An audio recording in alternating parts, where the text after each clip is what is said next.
हम देखेंगे भी। और अच्छा, मुझे शेयर कराने दो बिलाल, फिर ये इसके बारे में देखेंगे, जिसको कि इन जनरल तुम लोग ये नाम सुनते आए होगे, ऑपरेशनल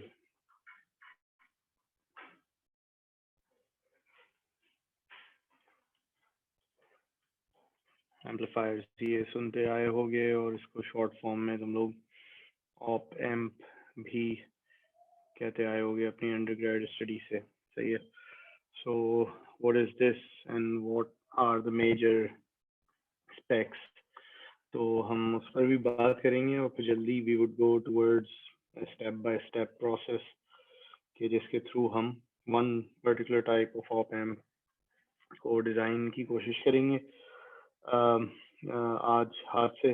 और फिर हम जो है संडे को इंशाल्लाह तुम लोगों का वो होगा RATA सेशन, जिसमें गए तुम लोगों को कैट टूल के ऊपर ये ऑप एम्प डिज़ाइन होता हुआ फिर दिखाया जाएगा। सही। तो जब ऑप एम्प का नाम सुनते हो तो क्या आता है तुम्हारे दिमाग में? Why do you call it operational amplifier? Why not just an amplifier? Why operational amplifier? So in general, it is general purpose. I mean, for different type, it can be used for different type of applications. RN अच्छी है, high है, सही है, R out low है, almost 50 ohm है, so it can drive decent amount of load, resistive load as well, मतलब ये काफी 20 milliamps of current दे सकता है, 1 volt across a 50 ohm resistor, सही है, which is a good thing. फिर ये कि it has तुम लोगों ने जो op amp use किया होगा, might remember कि there was LM741 शायद use किया हो, so उसका जो gain है starts from a very high value, and then there is a cutoff, and then it's something like this. So the cutoff is pretty early, like less than 7 hertz per cutoff बैठा हुआ है, and this value can be as large as 1 million. सही है। तो उसका जो DC gain है वो is as large as 1 million. So that is a good amplifier to have. कि अगर आप किसी के region में मतलब हैं तो you have a pretty large gain towards lower frequencies. सही है। तो general purpose है, special purpose नहीं है। Higher frequencies के लिए दूसरे amplifiers की तरफ जाना पड़ता है। सही है। तो इसी तरीके से इसकी linearity है, उसकी मुख्तलिफ specs हैं, different things। सही है। linearity आ जाती है, power consumption है, तो ये कि मतलब it is something that can be easily used inside a lab for academic purposes। सही है। तो काफ़ी आराम से आप लैब के अंदर यूज़ कर सकते हैं। फिर इसी तरीके से मतलब फॉर लो परफॉर्मेंस एप्लीकेशंस के लिए आप इसको यूज़ कर सकते हैं, जिन्हें भी बहुत ज़्यादा हाई लीनियरिटी या लो पावर कंजम्पशन या बहुत ज़्यादा हाई गेन या हाई बैंडविड्थ नहीं चाहिए। मतलब हाई बैंडविड्थ क्या होती है, we would like to have something जो कि आगे जाकर कट ऑफ हो। सही है। So we would like so that thing is called an operational amplifier. However, there is a slight difference between two things जो कि लोग फिर ना मिक्स अप कर जाते हैं। So एक चीज तो तुमने देख ली अभी हमने जिसको ऑप एम्प कहा, then there is something that is known as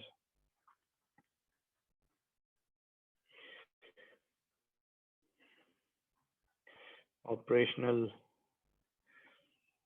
transconductance amplifier. So this is something that is known as OTA. सही है। इस कोर्स में जो हमारा जो अभी स्कोप है वो दैट इज लिमिटेड टू ओटा। सही है। हम अभी ऑप एम्प नहीं बनाएंगे हम ओटा बनाना सीखेंगे।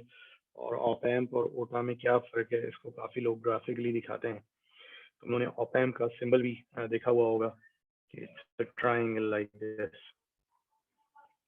This is the out, and these are the two minus plus inverting, non-inverting input terminals. You have the positive supply, then you have the negative supply, and then you have a couple of offset nulling terminals. सही है. So generally op amp इस type का होता है.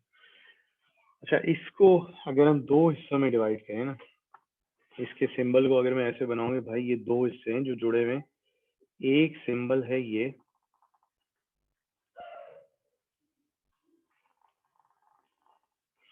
और दूसरा symbol है ये. और क्योंकि मैंने इनको जोड़ा हुआ है तो मुझे जो ओवरऑल ऑप एम्प की शक्ल नजर आ रही है वो नजर आ रही है कुछ ऐसे. सही है. सो ये जो रेड थिंग इज आवर ओटा. अब है क्या ये आगे? This thing that follows OTA is actually a voltage buffer. So अब यहाँ से हो सकता है कि जवाब तुम लोगों को खुद ही मिल जाए कि op amp is basically a combination of an operational transconductance amplifier followed by a voltage buffer. voltage buffer का काम क्या होता है कि वो लोड को ड्राइव कर सके. फिर ओटा क्या हुआ? ओटा is something that has operational transconductance amplifier, है ना. So OTA architecturally in a very, let's say, generic sense, what we can say it is a transconductance with a high R out. सही है. So what does this give you? This combination gives you a very high voltage gain. सही है. अब अभी थोड़ी देर पहले हमने ये बात करी थी भाई op amp का भी तो high gain होता है, it is as high as 1 million. So this is the stage actually. This OTA stage is the guy who is responsible for giving you the transconductance. ये V in minus है, ये V in plus है. This is the guy that produces the current change based on the input voltage. Current change produce करता है. उसको अपने पास एक high value resistance से मल्टीप्लाई करके आपको एक हाई गेन ला कर देता है. But you also know the cost that you have to pay for having a high R out is the problem कि जब आपका R out बहुत बड़ा है, then you cannot drive RL at output. सही है. तो आपसे लोड रजिस्टर जो है वो फिर ड्राइव नहीं होता है, और ये वो खमियाजा है जो कि आपको हाई गेन के चक्कर में आर आउट को हाई करने के लिए भुगतना पड़ता है. तो अब क्या हो, क्योंकि हम तो general purpose amplifier op amp बनाना चाह रहे हैं, तो उसमें क्या हो कि अब आपसे लोड ही ना ड्राइव हो तो फिर फायदा क्या होगा. तो फिर क्या करते हैं, ऑप एम्प के अंदर ओटा के आगे फिर लगा दिया जाता है एक वोल्टेज बफर. वोल्टेज बफर क्या होता है? That guys voltage gain is approximately 1.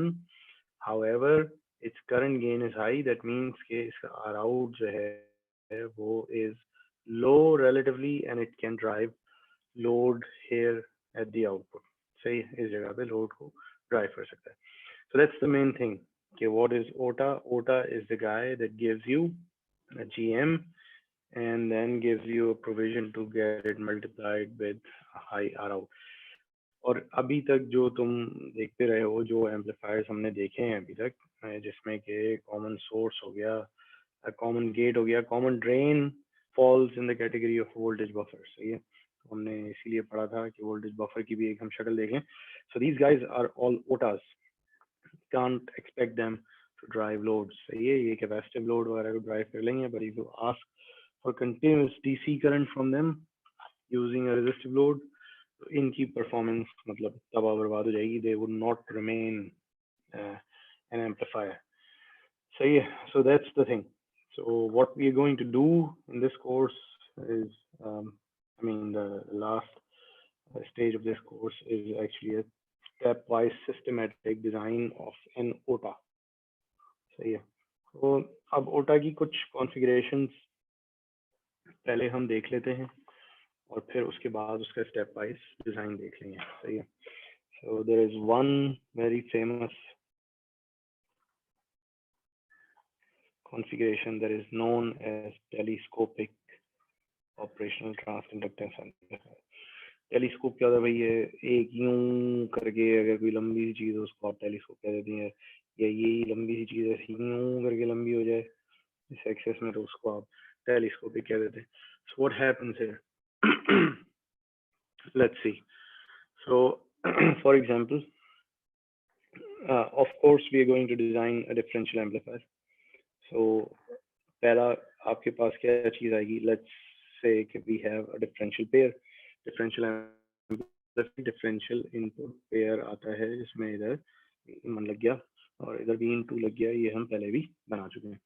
उसके बाद क्या होता था कि यहाँ पर आपका आया करता था द लोड, सही है, जो कि ऊपर जाके pull up supply higher side of supply से कनेक्ट हो जाता था. सो यहाँ पर एक लोड आया करता था that was responsible for converting the current change into voltage change. यहाँ से फिर आपका निकल आता था V out 1 और यहाँ से निकल आता था आपका V out 2. फिर हमने क्या किया था, to properly establish a common mode sense in our differential amplifier, we did install the bias current source here. सही है, तो हमने जो पिछले बार डिफरेंशियल एम्पलीफायर बनाया था it was something like this, सही है. और फिर हमने जब इसकी हाफ सर्किट के थ्रू हमने इसकी एनालिसिस करी थी, so the small signal gain was approximately equal to, again not going for the direction, sorry for the sign convention अभी नहीं देख रहे, so talking about its absolute. so इसमें यही था कि this was equal to GM 1 कह दो या 2 कह दो, दोनों की GM सेम है, then R01 parallel with RL. यहाँ पर it can also be R02 parallel with RL. RL का है, RL ये बैठी हुई आपकी, सही है. अच्छा इसको चलो RL की हो जाए, let's call this RD, सही है. तो okay, give me a minute, call आ रही है.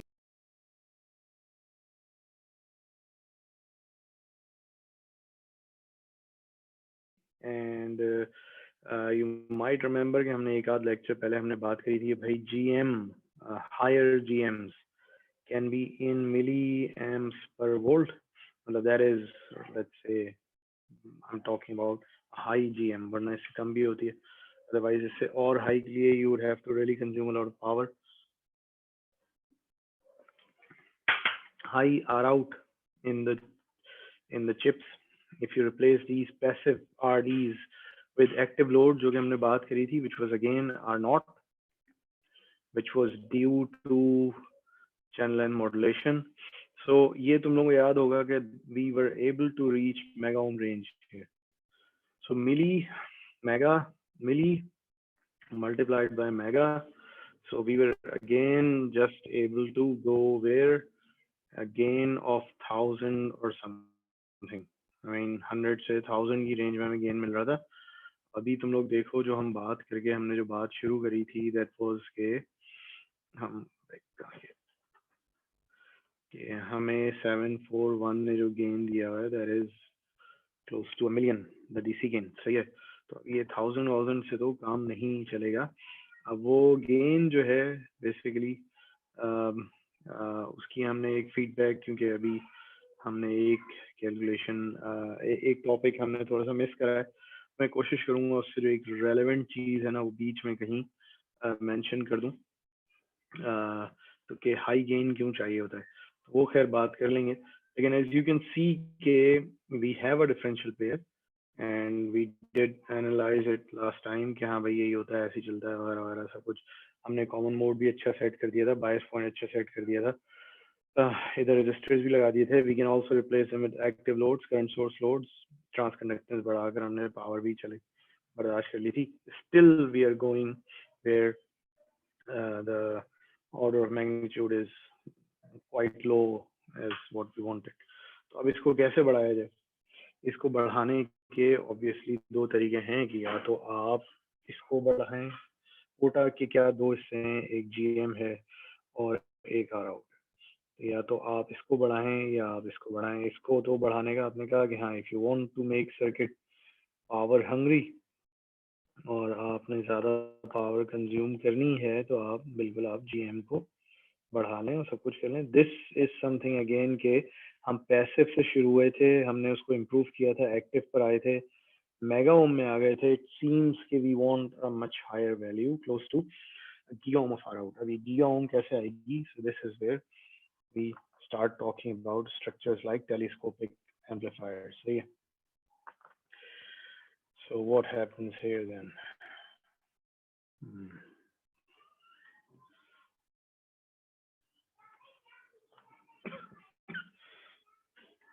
So again, in telescopic amplifier, we're going to have an input pair.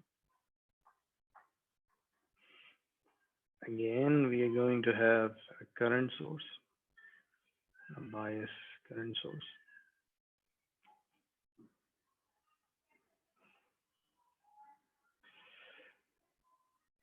However, as you could see कि भाई where is R out? R out है कहाँ इसकी? So R out is कहाँ गया? कहाँ? So R out जब आप इस टर्मिनल में आप झांक रहे हैं तो एक ऊपर नजर आ रही है और एक नजर दे इन पैरेलल। तो नीचे क्या नजर आती है आपको? दिस R01 और R02। ऊपर क्या नजर आ रहा है आपको? RD। So if you want to increase R out तो हमें इन दोनों जो है एंटिटीज को बढ़ाना होगा। और शायद तुम लोगों को याद हो कि if you want to increase के, अब यहाँ से हम झांक रहे थे, हमें अभी जो नीचे आर आउट नजर आ रही थी वो R02 थी नीचे से। तो अभी ऊपर वाले हिस्से की तो मैं बात ही नहीं कर रहा, मुझे R02 नजर आ रही थी। If I want to boost it तो हमने पिछली दफा एक चालाकी करी थी जिसको कि हमने कैस्कोड स्टेज कहा था। So I would like to install a small cascode stage here. यहाँ पर मैं एक छोटा सा कैस्कोड स्टेज लगा देता हूँ। कैस्कोड स्टेज क्या था कि हमने यहाँ पर कहा था कि भाई वी बी बायस किया। It was a common gate stage, लेकिन उसमें इनपुट कहाँ से आती थी? Instead of coming in from the source हम इनपुट दिया करते थे from the drain.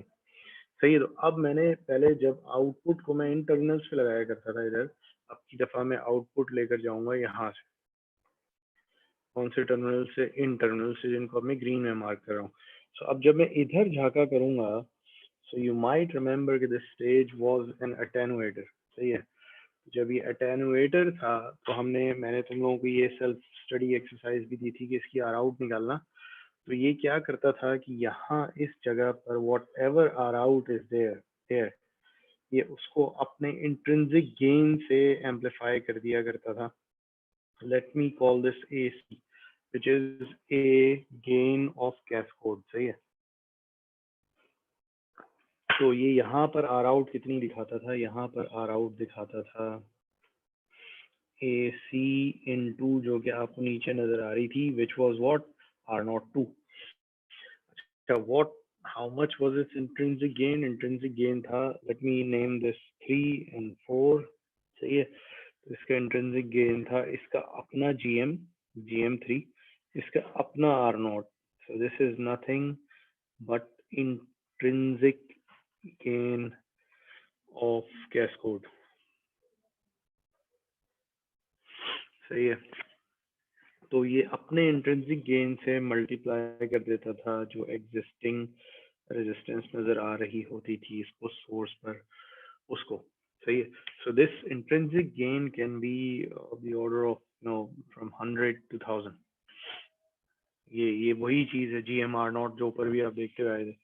So same thing के 100 से 1000 तक हो सकता है। जब ये मेगा ओम 100 से 1000 वाले फैक्टर से मल्टीप्लाई हो रहा है, this is obviously getting boosted and this is getting where this is almost reaching a giga ohm level जो कि हम टारगेट कर रहे थे। तो हमें नजर आया कि इफ यूज अ कैस्कोड, अब इशू क्या है कि फर्ज करो अब मैंने अभी तो ये तो आधा बनाया ना मैंने एम्पलीफायर, ऊपर वाला हिस्सा तो मैंने बनाया नहीं। ऊपर जिसको हम लोड कहते हैं, जो कि लोड जाके मुझे फिर यहाँ से लगाएगा। तो नीचे तो चलो मैंने अब आर आउट बूस्ट कर ली, अगर ऊपर आउट मैंने बूस्ट नहीं करी तो ये दोनों पैरेलल में आएंगी और वो कम वाली जो है इसको भी कम कर देगी। सो आई नीड समथिंग जो कि ऊपर भी मैं देखूं तो it should be in giga ohm. Giga ohm में ऑब्वियसली पैसिव और सिंगल और वो सब कुछ तो लग नहीं सकता। So that leads us to using cascode load top as well. सही, और मुझे टॉप पे क्या करना होगा इस जगह पर कि I should use cascode load. Cascode load क्या होता है भाई?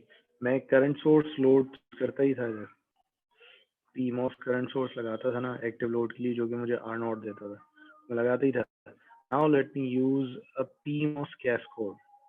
पीमॉस कैस्कोड क्या है? Again sorry, again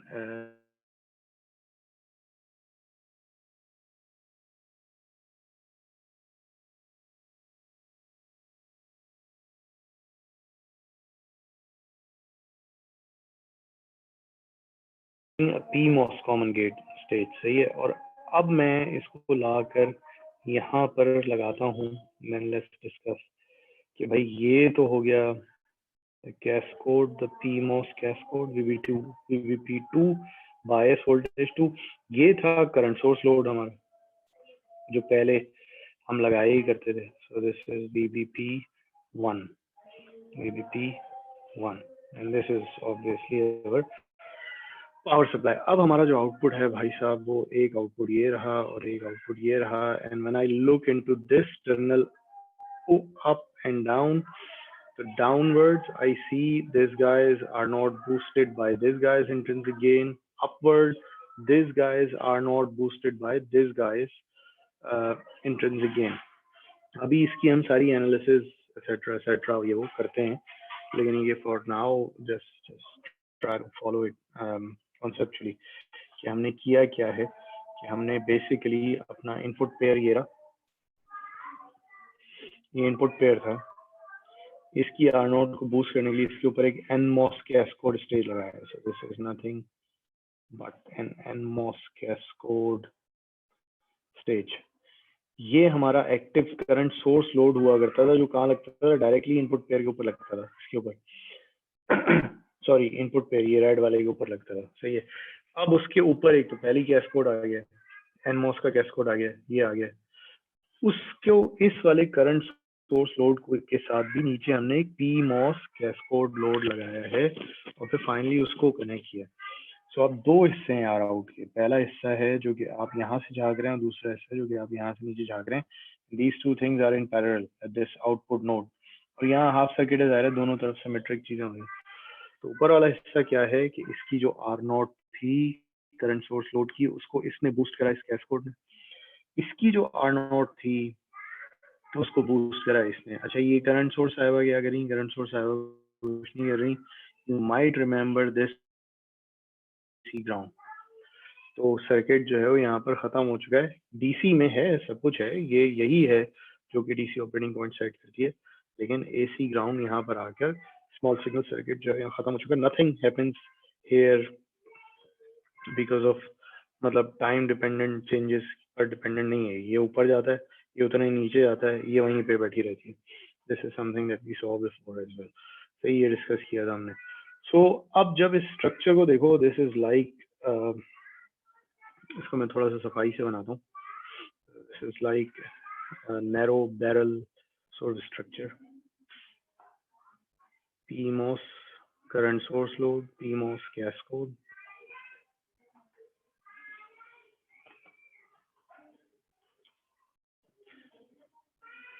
NMOS cascode, NMOS input pair, and then we have got a current source. So, yeah. So,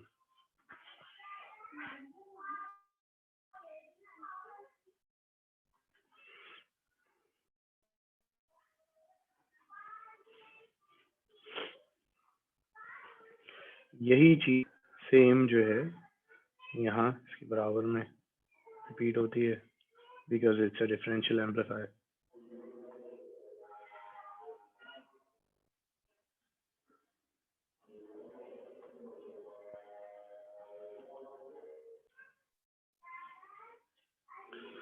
अच्छा, मैं करंट सोर्स को भी ना थोड़ा सा, let me draw it like this. I hope you guys would follow me, क्योंकि अब ये वो स्टेज है जबकि हम मुख्तलिफ जगहों से होते हुए जो मुख्तलिफ स्टेजेस में हमने चीज़ें पढ़ी थी, फाइनली अब वो यहाँ यूज़ हो रही हैं। So, मैं करंट सोर्स को भी ड्राइंग इट।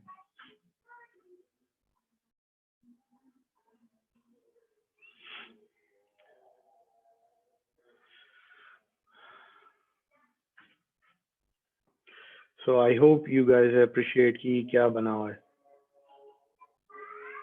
क्या बना हुआ है भाई ये ब्लैक वाला हिस्सा। करंट मिररिंग कर रहे हैं। Right, so this is our I main और ISS और आईओटा, जो भी नाम रखना है इसका। ये दो हिस्सों में डिवाइड हो जाता है, दोनों ब्रांचेस में, आधा इधर चला जाता है, आधा इधर चला जाता है। देन सही है, तो ये कि यहाँ पर भी मैं लिख दूँ यार, this is V/2, this is same thing VBN1, this is same thing VBP2, this is same thing VBP1। ठीक है, सो अब इस स्ट्रक्चर को देखो, this is a very narrow deep structure, ये ऐसे आ रहा है ऊपर से नीचे, so that's why they call it telescopic structure।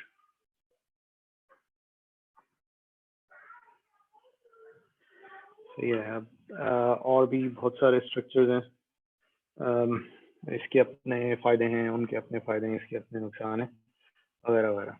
तो एक एक चीज जो कि अभी तक हम थोड़ा सा मतलब उस एंगल से नहीं देखते आए, वो हमें थोड़ा सा हमने मतलब मिस करा है कि हम जब सिंपल एम्पलीफायर्स पढ़ रहे थे, so we should have looked into it थोड़ा ज़्यादा। बहरहाल डिफरेंशियल एम्पलीफायर में हमने टच करा था, हमने वोल्टेज स्विंग्स देखी नहीं डिफरेंशियल एम्पलीफायर में। हमने कहा था भाई ऊपर से ऊपर इतना जा सकता है, नीचे से नीचे इतना जा सकता है, उसके बाद सर्किट को कुछ भी कर लो, वोल्टेज जो है आउटपुट का वो इससे ज़्यादा ऊपर इससे ज़्यादा नीचे नहीं जा सकता। तो हमने एक वोल्टेज स्विंग निकाली थी बेसिकली, कहाँ से कहाँ। तो टेलीस्कोपिक स्ट्रक्चर का फायदा ये है कि yes good, it can give you high gain and it is power efficient. क्यों है ये आगे थोड़ा सा पता चले, हो सकता है कोर्स में हम डिस्कस ही ना कर पाए। However it's voltage swing is limited. सही है, अब ये थोड़ा सा हमें समझना होगा क्योंकि ये आगे हमने जो स्टेप बाय डिजाइन करना है उसका भी हिस्सा है, हमने वोल्टेज स्विंग को देख कर करना है। थोड़ा सा देखो हमें ना इसको, वी हैव टू सी है, वी लुक एट ट्रांजिस्टर जब वो अब इसका कुछ है VG, कुछ है VS, कुछ है VD।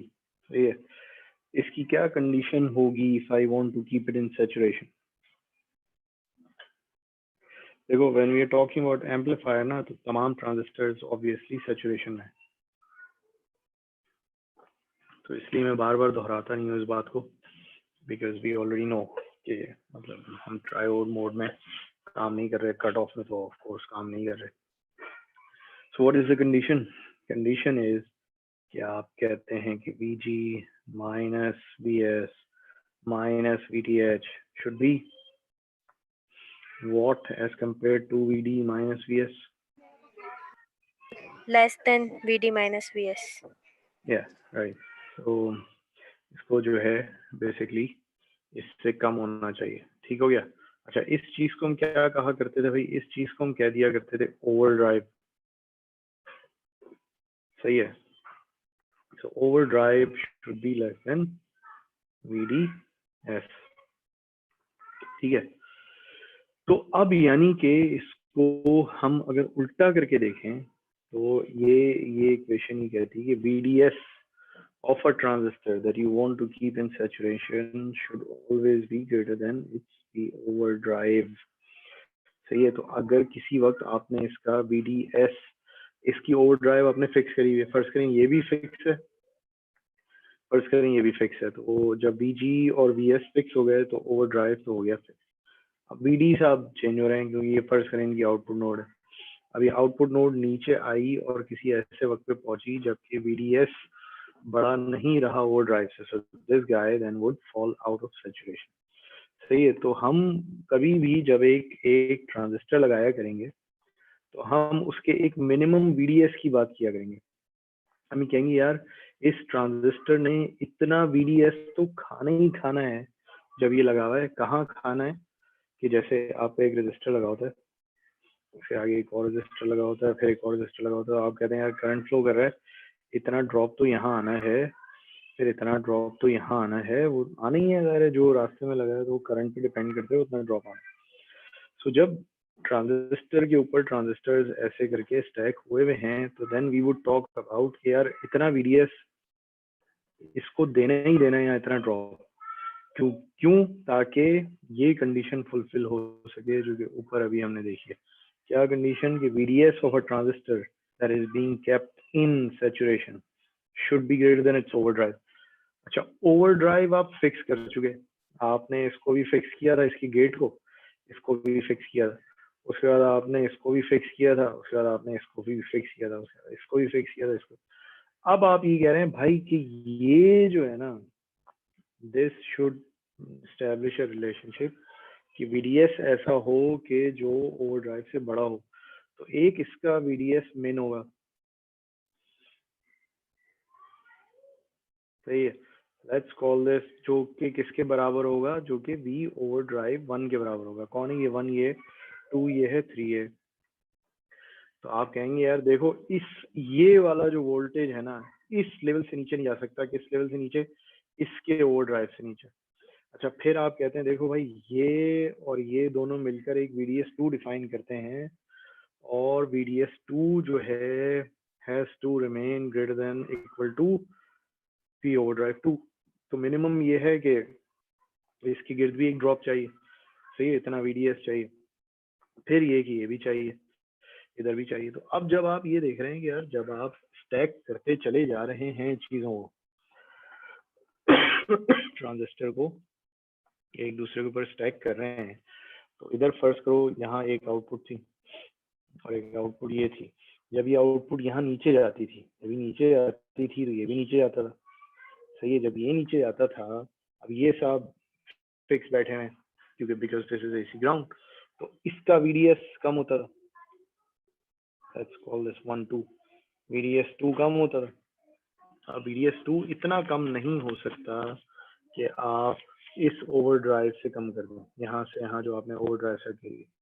इसी तरीके से there is a drop that is to be maintain here, the VDS drop. ये VDS ड्रॉप यहाँ पर भी मेंटेन करना होगा, तब जाकर यू कैन इंश्योर कि ये जो 3 और 4 कैस्कोड डिवाइसेस हैं, तो अब आप बेसिकली अपनी आउटपुट की स्विंग पर एक लिमिट लगा रहे हैं। आप कह रहे हैं भाई आउटपुट नीचे बिल्कुल जा सकती है, लेकिन इतनी नीचे नहीं जा सकती कि मेरा minimum VDS of cascode, minimum VDS of input pair जो है उससे नीचे चली जाए। तो इससे ज्यादा आप आउटपुट नीचे नहीं ले जा सकते। सो this is defining a lower boundary for V out मिन। सही है। तो आप कहेंगे भाई कितने मुझे नीचे VDS चाहिए? एक तो कैस्कोड का चाहिए, कैस्कोड का ओवरड्राइव के बराबर भी वो चाहिए, 3 कर देता हूँ इसको। फिर इनपुट पेयर के ओवरड्राइव के बराबर चाहिए, फिर एक आपकी करंट सोर्स भी लगी है, लेट्स कॉल दिस 0। सही है, नंबर 0 दे देते हैं। सो एक भी ओवरड्राइव 0 के बराबर भी चाहिए। इससे अगर नीचे आउटपुट गई then one of these devices would fall out of saturation, और फिर जो है आप मुझसे एम्पलीफायर के बारे में भी बात नहीं करिएगा। अच्छा, यही फिर मामला उल्टा भी हो सकता है। अब फर्स्ट करो आउटपुट ऊपर जा रही है, अब ऊपर इतनी ऊपर नहीं जा सकती कि ये जो 3 4 5 6 7 8 जो डिवाइसेस हैं ये सैचुरेशन से निकल जाएं। जब आउटपुट ऊपर जा रही है इनका VDS कम हो रहा है, तो अब बेसिकली अब आप V आउट मैक्स भी डिफाइन कर रहे हैं।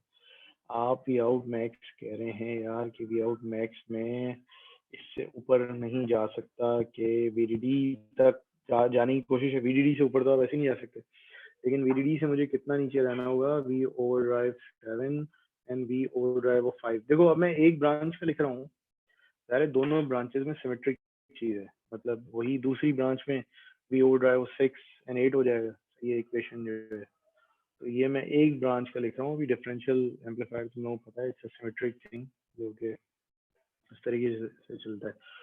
सो टेलीस्कोपिक स्ट्रक्चर है। टेलीस्कोपिक स्ट्रक्चर किस वजह से है? क्योंकि ट्रांजिस्टर एक दूसरे के ऊपर स्टैक स्टैक स्टैक होके एक टनल लाइक स्ट्रक्चर बना हुआ है, which is giving you high gain and it's power efficient. जो भी करंट है इधर ही से गुजरता है। दूसरे एम्पलीफायर्स में शायद हम देख पाएं कि हाँ दूसरी जगहों से गुजरता है, शायद हम वो एम्पलीफायर कॉन्फ़िगरेशन ना देख पाएं, लेकिन इससे क्या हो रहा है कि अब हमारा वोल्टेज स्विंग एक दूसरे के ऊपर स्टैक करने की वजह से लिमिटेड हो रहा है। Yes, that is something that we have to consider when we talk about telescoping amplifiers. So yeah, now let's get into a stepwise design process. कि अगर first को कोई आता है हमें, कोई कहता है यार telescoping amplifier बना दें भाई, ये मेरी specs हैं, तो आपके पास आता है how does he start and how do you start from those specs. फिर शायद तुम लोगों को ये जरा क्लियर हो कि कैसे इसको लेकर आगे चलना है.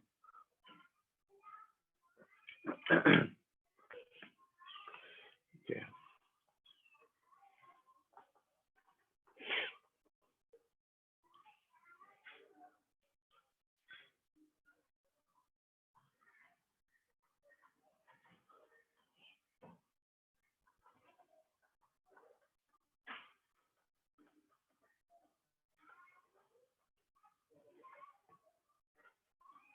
अच्छा होल्ड करो थोड़ा, मैं आता हूँ. सिस्टमेटिक डिजाइन, ये अब ये कि आपके पास स्पेक्स आएंगी और उसके बाद आपने डिजाइन करना है एटसेट्रा. सो लेट्स सी क्या स्पेक्स बुक देती है आपको. हाँ, हियर. सो वीडीडी आपको कह रही है कि भाई आप एक एम्पलीफायर बनाएं जिसका कि सप्लाई वोल्ट डिफरेंशियल स्विंग चाहिए.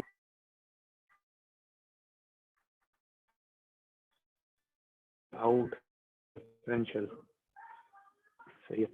ये दूसरी स्पेक्स का हिस्सा है. पावर कंजम्पशन जो है वो ये कह रहे हैं कि should be less than equal to 10 milliwatt तक हो सकती है. सही है.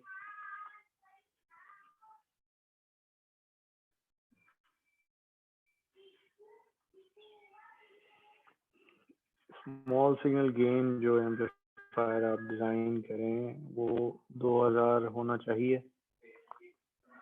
इसी तरीके से म्यू पी दिया हुआ है इन्होंने.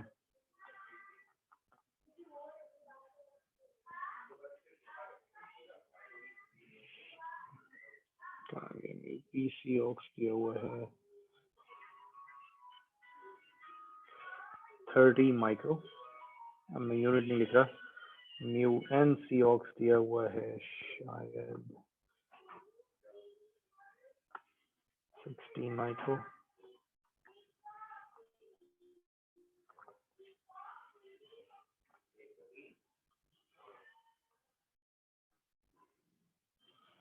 VTH and VTHP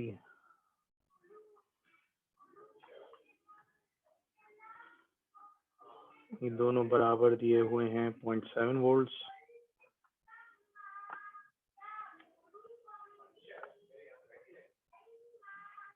lambda N जो है वो 0.1 है और लैम्डा पी जो है वो 0.2 है. अच्छा जरा होल्ड करना, मैं एक मिनट आता हूँ. दे दी हैं और आपसे कहा जा रहा है कि आप एक टेलीस्कोपिक एम्पलीफायर बना दें जो कि इनको मीट करता हो. So what is step 1 for designing? Step 1.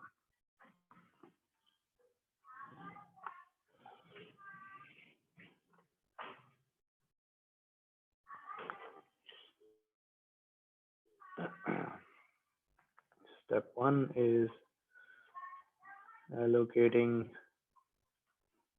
bias current to each branch. अच्छा, अब मैं एक तरफ कोने में मैं एक एम्पलीफायर बना देता हूँ, उसी के अंदर हम मुख्तलिफ स्टेप्स में चीज़ें करते रहेंगे तो बल्कि टेलीस्कोपिक एम्पलीफायर ये बना हुआ है इधर, तो इसी फिगर को रीयूज, चलो थोड़ा सा गंदा हो गया, इधर साफ साफ बना लेते हैं।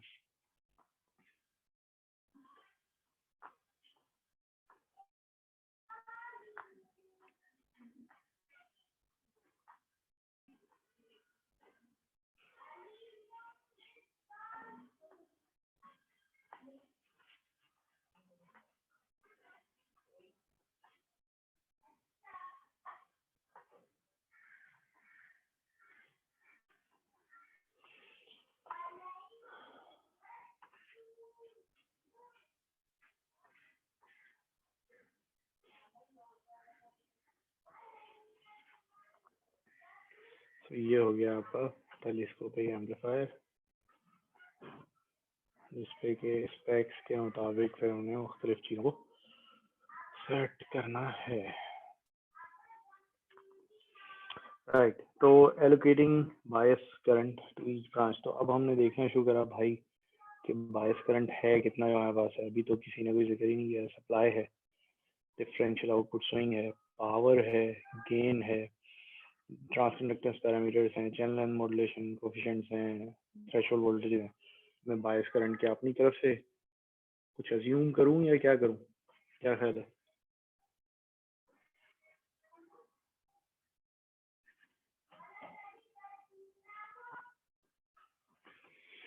तो टोटल पावर जो कि गिवन है 10 milli watt, 10 milli watt basically power जो है वो सप्लाई इनटू आई टोटल का प्रोडक्ट है वो।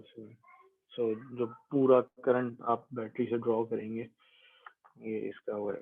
सो if you see then I total is going to be equal to 3.3 milli amps. ठीक है, यानी कि आपके पास टोटल करंट जो उसमें आया भाई 3.3 मिली एम्प से ज़्यादा नहीं खर्च करना।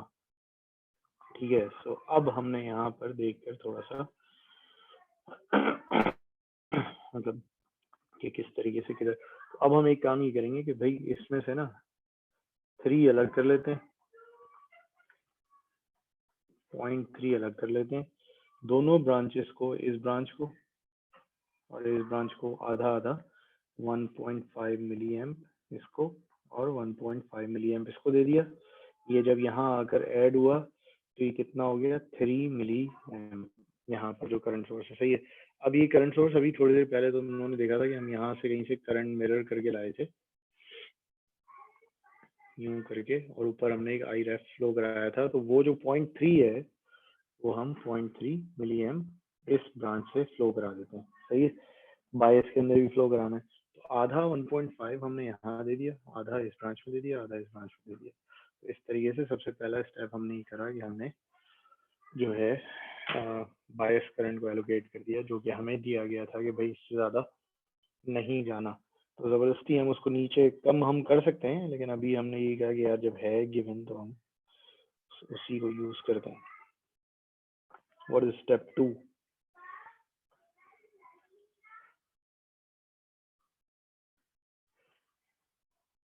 allocate the overdrive to each MOSFET.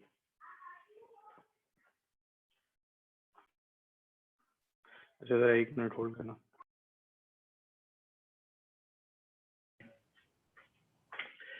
तो चलो यार, second step, allocating overdrive to each MOSFET। सही है, तो इन्होंने अब हमें बताया हुआ है कि डिफरेंशियल स्विंग इन्होंने कहा है कि इन्हें चाहिए वी आउट डिफ 3 वोल्ट की। सही है, अब वी आउट डिफ क्या चीज़ होती है? अगर मैं डायग्राम में वापस आऊँ तो वी आउट डिफ ये होती है कि अगर मैं इसको कहता हूँ वी, इस वाली ब्रांच को मैं ब्रांच 1 कहता हूँ, इसको मैं बीन 1 कहता हूँ, इसको बीन 2 कहता हूँ, तो this is our V out 1 and this is our V out 2। ठीक है, तो वी इन डिफ का मतलब ये कि भाई ये सब ऊपर जा रहे हैं अगर, और ये सब नीचे जा रहे हैं, तो 3 वोल्ट का मतलब ये है डिफरेंशियल का कि ये गए ऊपर एक वक्त कहीं और ये गए ऊपर, तो आपकी दोनों की टोटल स्विंग क्या है एम्पलीफायर की कि दिस 1 एंड दिस 2 माइनस करो दोनों को, सही है। यानी कि total swing is V out 1 minus V out 2। ये कह रहा है वो कि ये आपकी होनी चाहिए 3 वोल्ट के बराबर। अच्छा, अब अगर मैं ये कहूँ कि भाई वी आउट 1 2 जो है वो असल में माइनस वी आउट 1 के ही बराबर है, मतलब ये जितना ऊपर गया है ये उतना ही नीचे गया है वी आउट 2 जो है, सही है। तो ये कोई गलत बात नहीं होगी। तो यानी कि इसका मतलब ये होगा 2 वी आउट 1 बराबर है 3 वोल्ट के, यानी कि हमें वी आउट 1 यानी कि एक ब्रांच में हमें जो स्विंग चाहिए है वो 1.5 वोल्ट चाहिए। 1.5 वोल्ट को अगर आधा करो तो इसका मतलब है कि 0.75 ऊपर और 0.75 नीचे। अब किसी किसी सेंटर पॉइंट से तो 0.75 अगर ऊपर चली जाए और 0.75 नीचे आ जाए, then this is a swing of 1.5 volt, जो कि आपको एक सिंगल ब्रांच में चाहिए है। अब मुझे थोड़ा सा इन डिवाइसेस को नंबर कर देना दो, वही बुक वाला 1 2 3 4 5 6 7 8 9। तो बुक ने नंबर किया हुआ है, this is device 1, device 1, this is device 2, 3 4 5 6 7 8। और इसको इस वाला जो यहाँ पर NMOS होगा जो कि मैंने अभी करंट सोर्स बनाया है उसको डिवाइस 9 कहा, सही है। सो अब मैं एक सिंगल ब्रांच की बात करूं तो अगर मैं कहूं कि भाई ये एक ट्रांजिस्टर ये है ट्रांजिस्टर 9, इसको सैचुरेशन में रखना है तो इसका एक हमें VDS देना होगा विच इज वी ओवरड्राइव 9। इस ब्रांच पर आ जाऊं लेफ्ट साइड पर, तो अब ये दोनों सिमेट्री के अंदर है, left right branches. Left branch पर आऊं तो एक मुझे VDS देना होगा जो कि डिवाइस 1 के अक्रॉस होगा which has to be equal to V overdrive 1। एक VDS देना होगा जो कि वी ओवरड्राइव 3 के बराबर होगा इधर, एक देना होगा इधर जो कि वी ओवरड्राइव 5 के बराबर होगा, एक देना होगा इधर जो कि वी ओवरड्राइव 7 के बराबर होगा। अच्छा, ऊपर VDD है। तो अब अगर मैं देखूं जिसको कि मैं अपनी जबान में कहता हूं वोल्टेज हेडरूम, तो चलो वी आउट डिफरेंशियल तो ये था, वी आउट सिंगल एंडेड हमने निकाला कि 1.5 वोल्ट चाहिए हमें। अब मैं जरा वोल्टेज हेडरूम निकालूं या वोल्टेज मार्जिन निकालूं या हेडरूम। तो 3 वोल्ट टोटल स्विंग है, मतलब मैं 3 वोल्ट से 0 तक आ सकता हूँ। उसके बाद मैं ये देख रहा हूँ कि यार उसमें से कुछ मेरे पास रिस्ट्रिक्शन है। कौन सी रिस्ट्रिक्शन है? एक मैंने overdrive 9 which is the current source, the main current source down there. Sir ठीक से नजर नहीं आ रहा, शायद आपने जूम आउट किया हाँ हुआ मैं बहुत जूम ज्यादा। कर लेता हूँ, जूम कर लेता हूँ।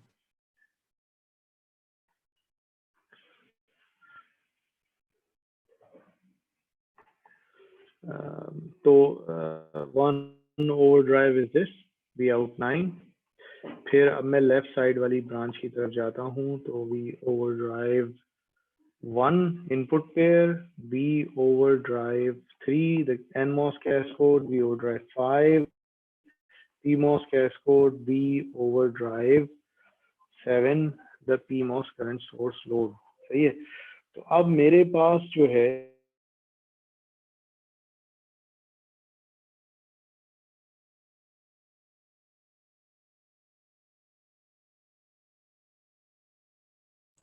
हेलो सर, आवाज नहीं आ रही।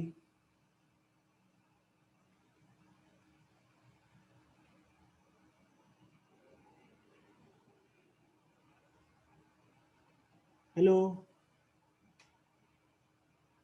और किसी को आवाज आ रही है? नहीं सर की आवाज नहीं आ रही। जी जी चलिए। यार आवाज आ रही है, इसने मुझे फिर डिस्कनेक्ट कर दिया। जी जी सर, आ रही है आवाज। आवाज आ रही है बिल्कुल? जी जी सर, आवाज आ रही है आपकी। जी जी आवाज आ रही है। बिलाल आवाज आ रही है? जी जी हेलो, आवाज आ रही है सर, आवाज आ रही है आपकी। हेलो सर, आवाज आ रही है? हेलो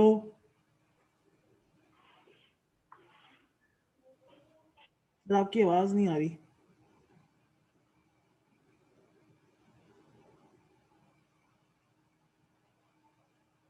हेलो, बाकी लोगों को मेरी आवाज आ रही है और सर की आवाज, किसकी आवाज आ रही है आप लोगों को? बिलाल भाई आपकी आवाज आ रही है, सर की नहीं आ रही है। यार अब आ रही है मेरी आवाज भाई? जी सर, आपकी आवाज अब आ रही है। यार ये मुझे डिस्कनेक्ट करे यार, पता नहीं बार बार। खैर चलो, शेयर शेयर स्क्रीन नजर आ रही है? नहीं, स्क्रीन अभी तक विजिबल नहीं हुई थी। So summation of V overdrive जो विजिबल नहीं है हुई। वो इधर में 0.5 का सर स्क्रीन नजर नहीं आ रही आपकी। आवाज आ रही है बिलाल? सर स्क्रीन नजर नहीं आ रही। स्क्रीन मेरे पास विजिबल है। अब सही है, अब सही है, अब आ गई। आ रही है, चलो सही है। सो इसका मतलब क्या हुआ कि ओवरड्राइव के लिए यहाँ समेशन ऑफ ओवरड्राइव के लिए हमारे पास 1.5 वोल्ट है। अब मैं 1.5 वोल्ट इन 5 लोगों को कैसे देता हूँ? इसको कितना देता हूँ, इसको कितना, इसको कितना, इसको कितना, इसको कितना, दैट्स अप टू मी। लेकिन इन सर ये जो स्टेप, तमाम ओवरड्राइव को, सर सॉरी आवाज कट रही है, मुझे नहीं समझ में आ रहा। सर ये जो स्टेप 2 है ये हाँ मिस बोले। हो गया हमारा, ठीक से हमें समझ नहीं आया, कुछ चीजें मिस हो गई थी बीच से। देखिए मैं स्टेप 2 इज कि हमने बेसिकली एलोकेट करना है ओवरड्राइव वोल्टेज हर मॉसफेट को, सही है। तो अब यहाँ हम चले कैसे हैं? पहले हमें एक स्पेक दी गई है, वो ये है कि आउटपुट डिफरेंशियल 3 वोल्ट चाहिए है इनको एम्पलीफायर की, सही है। तो उससे हमने फिर डिफरेंशियल से हमने निकाला कि इसका मतलब सिंगल एंडेड में क्या है। सिंगल एंडेड हमने यहाँ निकाला, हमने कहा भाई डिफरेंशियल आउटपुट ये होती है, दोनों आउटपुट बराबर हैं, ये 3 है, तो इसका मतलब है एक को होना चाहिए 1.5 वोल्ट। 1.5 वोल्ट पर आ गए हम कि हमें जो है 1.5 चाहिए। कब? जब चाहिए जबकि मैं टोटल स्विंग में से बाकी तमाम जो मैंने इधर उधर ओवरड्राइव एलोकेट करने हैं, यानी कि अगर मैं बाकी फिर ट्रांजिस्टर की तरफ जाऊं, अब ये इसमें मसला हो रहा है इस तरीके से, वो किसी और बोर्ड पे सामने होती ना दोनों डायग्राम में। देखिए होता क्या है, ऊपर से लेकर वीडीडी से मैं ऊपर नहीं जा सकता और ग्राउंड से मैं नीचे नहीं जा सकता, सही है। तो मैं मैक्सिमम मेरे पास स्विंग क्या है, VDD -0 which is VD which is 3 volts. 3 volts में से मेरे बीच में से वोल्टेज ड्रॉप कौन कराता है? एक वी ओवर ड्राइव 9 कराता है, क्योंकि इतना मुझे वीडीएस देना है इसके गिर्द, वरना ही सैचुरेशन से बाहर आ जाए। फिर अगर मैं लेफ्ट साइड वाली ब्रांच पे ऊपर जाना शुरू करूं तो V overdrive 1, V overdrive 3, V overdrive 5, V overdrive 7, ये तमाम वो वोल्टेज ड्रॉप्स हैं जो कि मैंने देने हैं, ये मेरे पास देने हैं इसलिए to keep all the devices in saturation. ये मेरे पास किसी काम के नहीं रहेंगे, ये सिर्फ डिवाइसेस और सैचुरेशन में काम आएंगे। उसके बाद जो स्विंग है वो उनमें से जो बच के निकलेगा वो फिर उससे निकलेगा, सही है।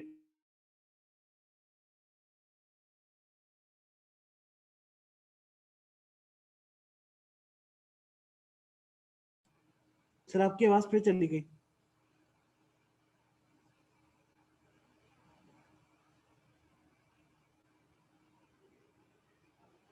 हेलो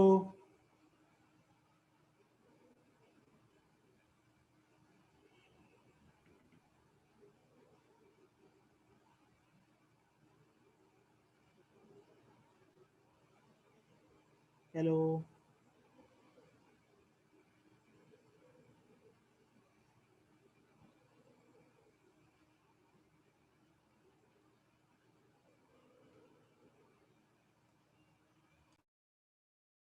वो ड्राइव्स को एलोकेट करने के लिए तो screen screen share. Share, yes screen share. हाँ यार आ गई जी जी सर, आ गई अब सही। स्क्रीन, आ गई जी सर, आ गई, आ गई स्क्रीन, आ गई सर। सही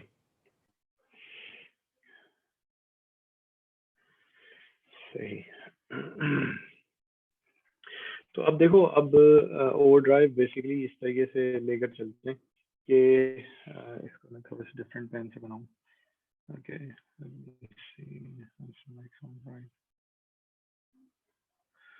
तो सबसे ज्यादा करंट जो फ्लो कर रहा होगा वो इस वाले NMOS से कर रहा होगा, ये जो M9 है, सही है। इससे क्यों फ्लो कर रहा होगा? क्योंकि ये करंट 1.5 आएगा, ये करंट 1.5 आएगा और 3 मिली एम्प मिलकर इससे फ्लो करेगा। अब तुम लोगों को पता है कि आईडी जो सैचुरेशन में आईडी की इक्वेशन है is equal to KN V overdrive square. KN अगर W/L में बाहर निकाल दूं, तो अगर तुम लोग W/L छोटा रखना चाह रहे हो, तो अगर करंट किसी डिवाइस का ज्यादा है तो उसको हम ओवरड्राइव ज्यादा दे देते हैं ताकि W/L इतना बड़ा ना हो। So out of 1.5 let's say कि हम 0.5 वोल्ट ओवरड्राइव हम इस वाले को दे देते हैं। अब रह गया 1 वोल्ट, सही है। और हमारे पास रह गई लेफ्ट साइड पर स्टैक हुई 4 डिवाइसेस और राइट साइड पे स्टैक हुई 4 डिवाइसेस। तो जाहिर है एक स्टैक ये है और एक अलग स्टैक जो है वो आपका ये है। तो फर्ज करो कि ये आपकी मेन इनपुट डिवाइस है, इसको मैं थोड़ा सा अच्छा ओवरड्राइव दे देता हूँ जिस 0.3 वोल्ट, और ये ऊपर से आपकी मेन करंट डिवाइस इसको मैं दे देता हूँ 0.3 वोल्ट। अब मेरे पास 1 में से रह जाता है पीछे 0.4 वोल्ट। तो मैं कैस्कोड, क्योंकि थोड़ा कम सिग्निफिकेंट काम कर रहा होता है, इसको मैं 0.2 वोल्ट दे देता हूँ और इसको 0.2 वोल्ट दे देता हूँ। तो अब इसी तरीके से, क्योंकि ये दोनों सिमिलर सिमेट्रिक मतलब मिरर ब्रांचेस हैं, तो इसको भी 0.3 दे देता हूँ, इसको भी 0.2 दे देता हूँ, इसको भी 0.2 दे देता हूँ और इसको भी 0.3 वोल्ट दे देता हूँ, सही है। तो नीचे अब मैं इसको मैं लिखूंगा कैसे? जब मैं इधर हम जब कर रहे थे ये सारा काम, तो मैं कहता हूँ कि अब हमने थोड़ी सी लॉजिक लगाई कि हाँ भाई ये सबसे ज़्यादा करंट जो इसमें से फ्लो करना है, तो इसको मैंने 0.5 वोल्ट दे दिया। वी ओवर ड्राइव ऑफ 1 2 को मैंने दे दिया जनाब 0.3, this is my input pair. VOV 1 and 2, तो VOV 3 4 को और 5 और 6 को, ये मेरी कैस्कोड डिवाइसेस हैं, इनको मैंने 0.2 दे दिया। एंड देन VOV ऑफ 7 8 को मैंने फिर से 0.3 दे दिया because these are my current devices again, सही है। तो ये जरा चीज़ों को सामने रखकर देखना। अच्छा, this is a solve example in your book, तो वो अगर इधर कुछ साफ नहीं आ रहा नजर, so you can always follow that, सही है। उसको थोड़ा सा उसने एक ही पेज में सब कुछ सॉल्व कर दिया है, मैं उसको स्टेप वाइज एलैबोरेट करके तुम लोगों को दिखा रहा हूँ। चलो, तो ओवरड्राइव एलोकेशन हो गई, सही। अब इसके बाद अगला सवाल क्या है कि अब आप स्टेप नंबर 3 करें, विच इज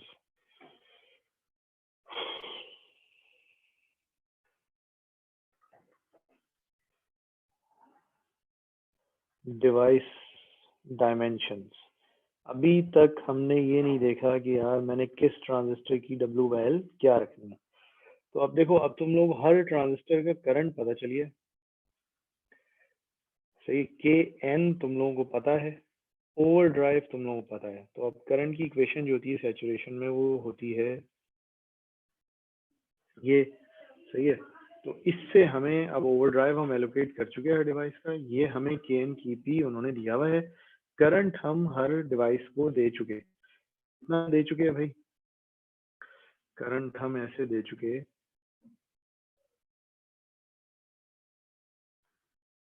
कि यहाँ मेन करंट सोर्स से 3 मिली एम्पेयर फ्लो कर रहा है और ये आधा डिवाइड होकर 1.5, इस पूरी ब्रांच से 1.5, इस वाली से पूरा 1.5 और इस वाली से पूरा 1.5 फ्लो कर रहा है।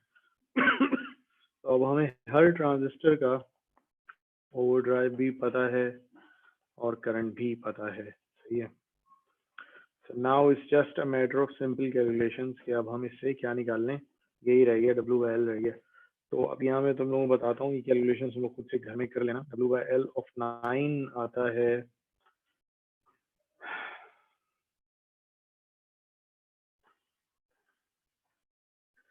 400। अच्छा, जरा होल्ड करना भाई।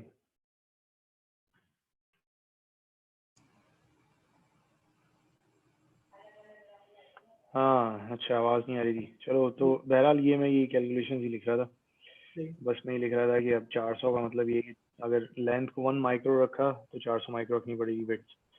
सही है, इसको 0.5 रखा लेंथ को तो 200 माइक्रो रखनी पड़ेगी। दैट्स मतलब कॉमन सेंस। तो ये कि जस्ट वांटेड टू मेंशन।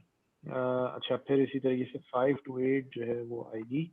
ये कैलकुलेशंस खुद कर लेना बुक के अंदर, इट्स अ सॉल्व एग्जांपल, तो it's not a big deal के ये आएगी ऑल वंस। सही है, तो ये डिवाइस डायमेंशंस भी आपने इस तरीके से कैलकुलेट कर ली। अब आप इसमें कहते हैं कि भाई चलो मतलब आपने क्या कर दिया कि आपने 3 स्टेप्स किए बेसिकली।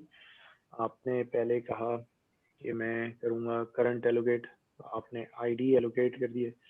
स्टेप 2 में आपने कहा कि मैं अभी ओवरड्राइव एलोकेट करूँगा, आपने कर दिया। उसके बाद आपने कहा मैं डायमेंशंस दूंगा। अब now step 4 is like let's calculate small signal parameter like gain. सही है, तो गेन किस चीज के बराबर होता है भाई? इस गेन में टेलीस्कोपिक की गेन की इक्वेशन खुद से भी देखना। I am just giving you के again going for half circuit ये कॉन्सेप्ट।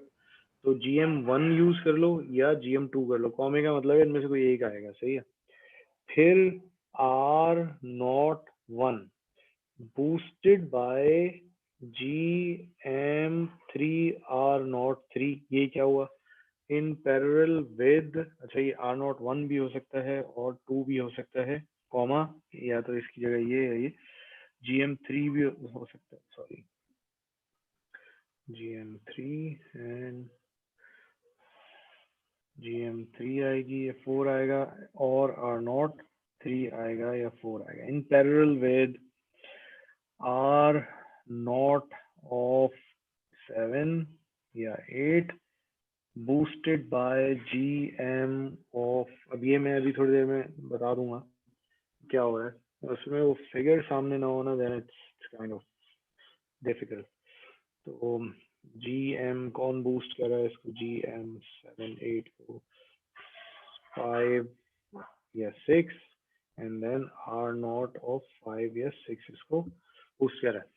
ये हो गई आपकी इनपुट पेयर की GM, गेन के अंदर ये होता है। फिर R आउट होती है। R आउट क्या है भाई? ये रहा इनपुट पेयर का R out boosted by NMOS cascode in parallel with current source load R out boosted by PMOS cascode intrinsic gain. सही है, तो ये आपके ओवरऑल गेन की इक्वेशन बन गई। सेल्फ स्टडी करना ये, खैर मैंने बेस्ड ऑन जैसे हम पहले निकालते रहे पिछले, सेल्फ स्टडी से खुद से एक स्मॉल सिग्नल मॉडल बना के खुद से निकाल लेना। सही है, so it's going to be pretty straightforward, कोई ऐसा इशू नहीं है।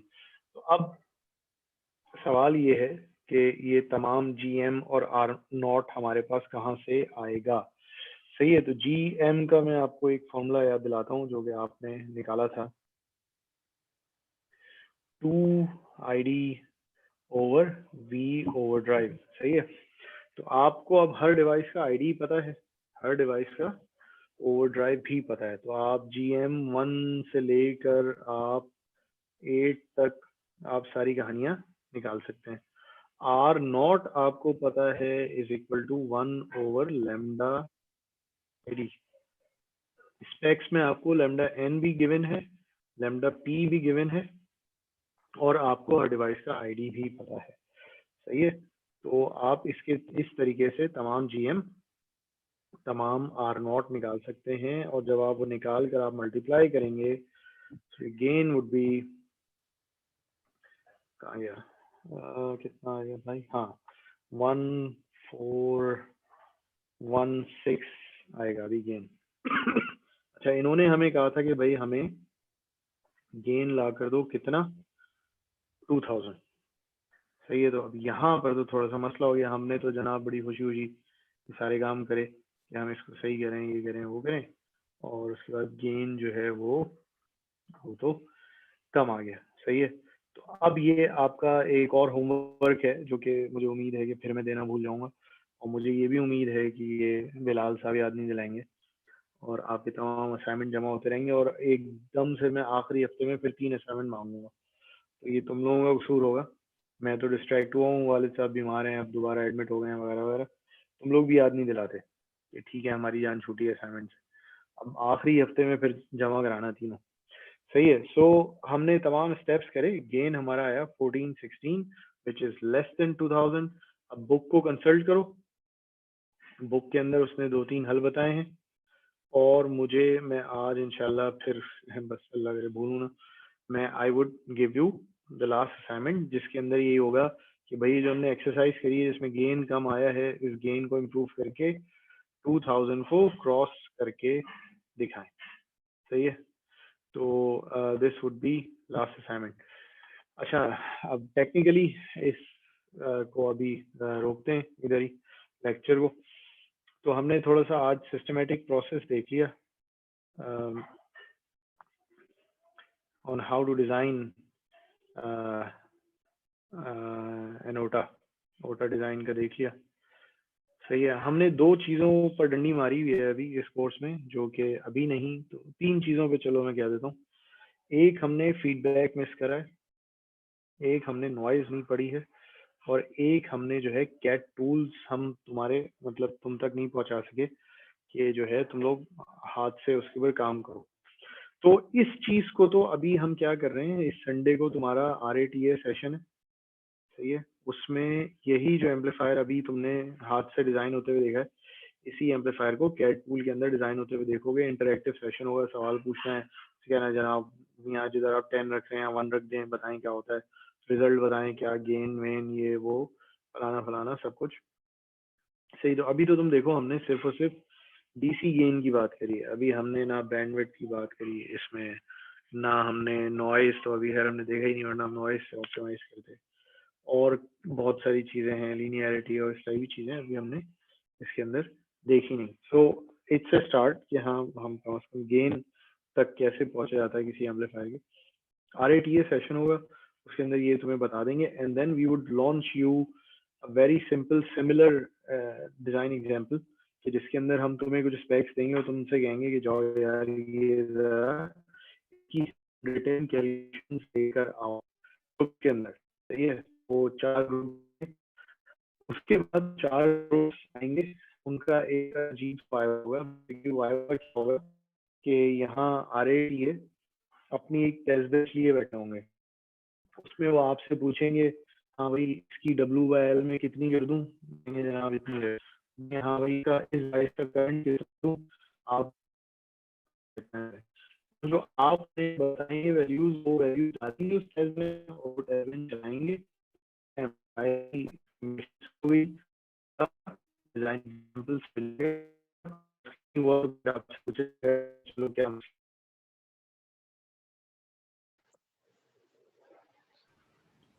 आपकी आवाज नहीं आ रही।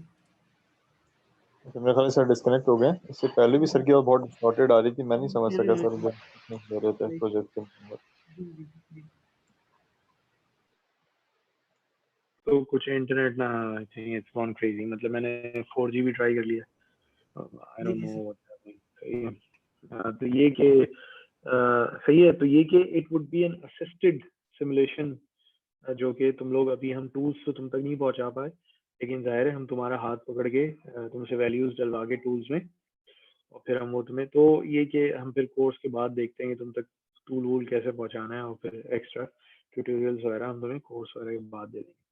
So that's the overall perspective कि हमने मेनली जो पहुंचना था वो यहाँ तक पहुंचना था, लेकिन बीच में 1-2 चीजें और भी करनी, सिस्टमेटिक डिजाइन ऑफ एन ओटा।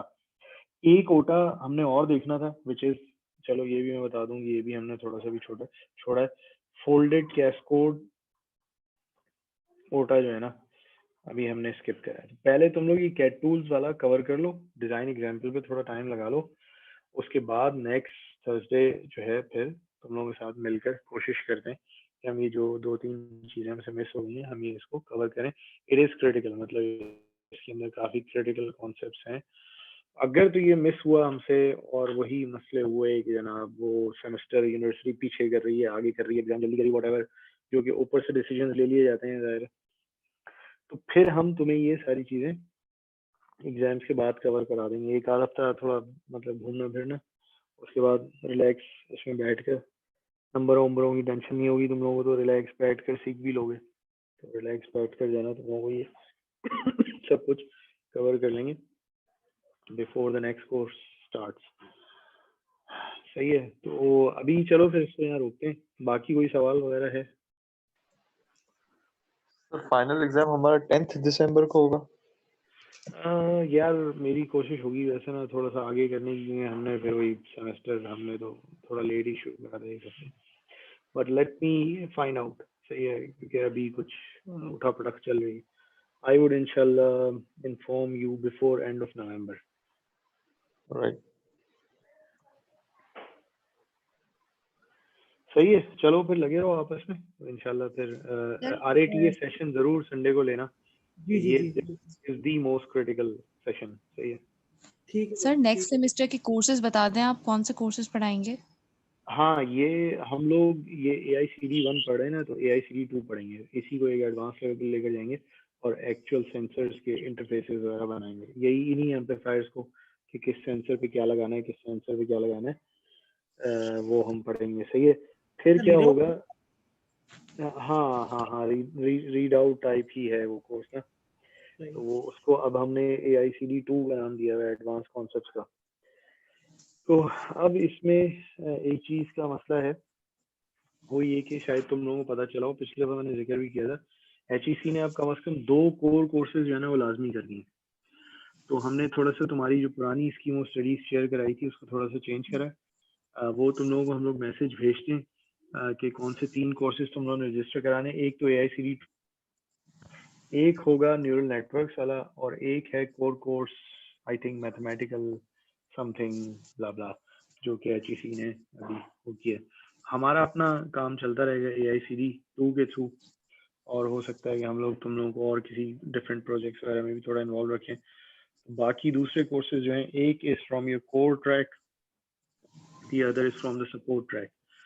थर्ड सेमेस्टर में भी फिर एक कोर कोर्स करना होगा, बाकी 2 जो हैं तुम लोगों के मेन कोर्सेज होंगे। सही है, तो वो मैसेज हम लोग तुम लोगों को भेजते हैं। कोर्सेज वही रजिस्टर कराना जो हम लोग बताएं, वरना फिर स्कीम स्टडीज हिल जाएगी फिर। ठीक है सर। सर अब आपके फादर की तबीयत ठीक नहीं हुई अभी तक? मतलब नहीं, अभी असल में हमें उन्हें एडमिट ही कराना पड़ा है, साउथ सिटी में है, तकरीबन 5 दिन हो गए। तो अभी ये कि अभी भी खैर, मतलब मैं ये सर कुछ बीच बेहतरी आई थी? वो बेहतरी मतलब मजीद बेहतरी की तरफ हुई उनकी तबीयत अब? हाँ, कुछ चीज़ों में तो है बेहतरी, लेकिन असल में कुछ लग ये रहा है कि इनका भी कुछ अरसे ऑक्सीजन थेरेपी और ये वो मेंटेनेंस मैनेजमेंट चलेगी, इवन घर पे आके भी। उसकी हम लोग को टेंशन है, क्योंकि एकदम ऑक्सीजन ड्रॉप हो जाती है, एकदम ब्लड प्रेशर बढ़ जाता है, एकदम ये एकदम वो। सर ऑक्सीजन तो सिलेंडर्स वगैरह अरेंज हो जाते हैं, लाइक हमारे एक रिलेटिव ने भी किया था, मतलब वो सारी मशीनरी हाँ, वगैरह। हम लोगों ने हाँ लिया हुआ है, ऑक्सीजन कॉन्सेंट्रेटर इनके बेडरूम में लगाया हुआ है, वॉशरूम में, नीचे, ऊपर, जगह जगह सिलेंडर